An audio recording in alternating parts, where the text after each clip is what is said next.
Mamayang hapon na ang dating ni Manny Pacquiao sa General Santos City at ngayong palang handa na ang lahat para sa Heroes Welcome sa kanya. Ang ilang taga Jensan, hindi na makapaghintay na makita ang kanilang idolo. May news to go si Lea Alvis.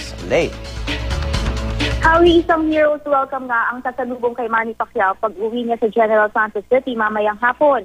Bandang alas 4 ang inaasahang arrival time ni Pacquiao sa isang chartered flight mula sa Macau. Sasalubungin siya ng mga lokal na opisyal ng Jensan at Sarangani, gayon din ng kanyang supporters sa airport. Pagkatapos ay magmo-motorcade na ang pambansang kamao dito sa Jensan. Lalabas din daw ang mga estudyante mula sa mga paaralan para magbigay pugay kay Pacquiao. Patapos ang motorcade, didiretso si Pacquiao sa Sarangani kung saan siya congressman at doon gagawin ang kanyang press conference.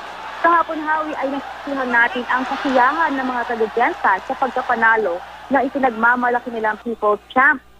At ngayon pa lang, may request na sila ng gusto nilang labanan ni Pacman. Gusto raw nilang labanan ni Manny, si Floyd Mayweather Jr. Narito ang kanilang pahayag. Idol! Knockdown yun, knockdown! God bless you, Manny! We love you!